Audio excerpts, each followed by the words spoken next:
Hello, welcome to this review of this completed Cushing's T.A.R.D.I.S police box, which is a commission for a customer / friend. And I designed the files in Tinkercad about 2 years ago, and I've printed various kits of this particular box for people, but I've never actually painted and finished one, so this is the first one I've actually finished. And I'm really pleased with it because there are no plans out there, unlike other classic boxes such as the Newbury and the Brahaskis, which have been really detailed, had really detailed plans drawn by Tony Farrell as well as other fans.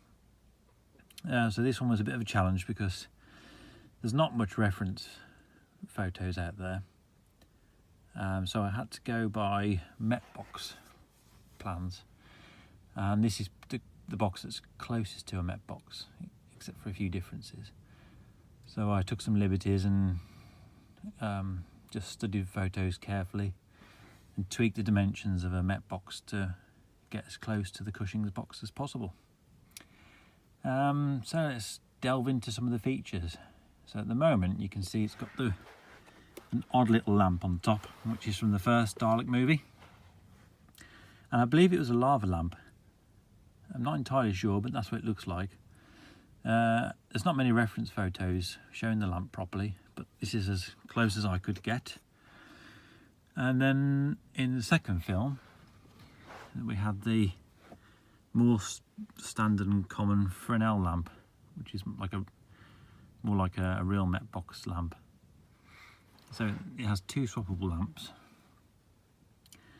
and the doors open as you'd expect, and inside we have this interior.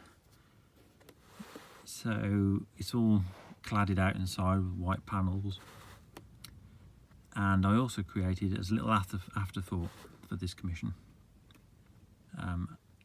a console mashup, a Cushing's console mashup, which takes some details of the 2150 consoles, and I've added in the big red lever that Roy Castle falls into from the first film.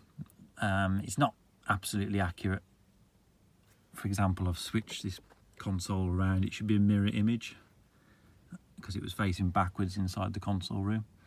So I've tweaked that a bit so that it fits into the box the way I wanted it to fit in. So I'll go into that a bit more in a few minutes, but let's switch on the main box. So there's a main switch at the back. Get the right way around. There we go. And that lights the interior of the box and switches on the main circuit for the sound module as well. So yeah, got some interior lights there, and it lights the windows and the sign boxes. And then there is another switch inside underneath the roof. If it's a momentary switch, so I'll just flick that once and that activates the sound effects.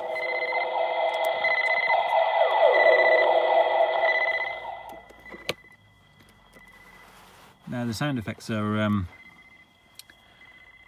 I took from the official soundtrack. There were sort of bonus tracks on the official soundtrack for both Dalek movies. So there's no voices from the films. They weren't taken directly from the films. These are isolated SFX.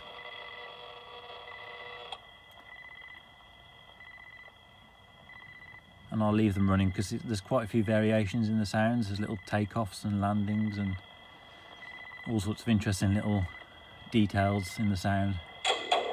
There you go.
lights I use are just a solid white light. Sometimes they appear a bit bluish tint on camera, but in person they're more, you know, white light.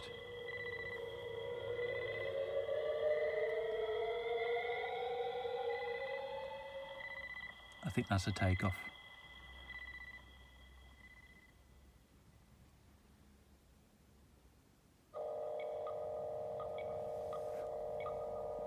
It's a sort of in-flight sound. I think it's from 2150, this sound.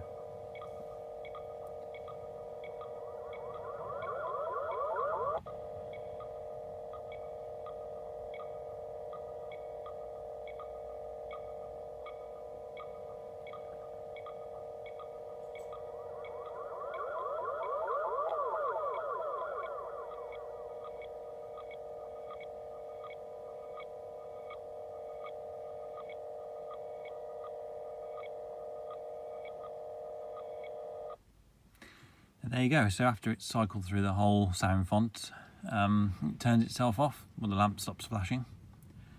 And the little console inside, which I demonstrated while it was playing, that has a one switch to turn on the red lights, red LEDs, and then the big red lever activates the blue light. It was a bit of an afterthought, that console. I think if I was really putting some extra thought and effort into it, I'd have wired it up to the soundboard, but that would have been a bit more complicated and would have required some rejigging of the wires coming down. So there you go. Just turn it off. Thank you for watching.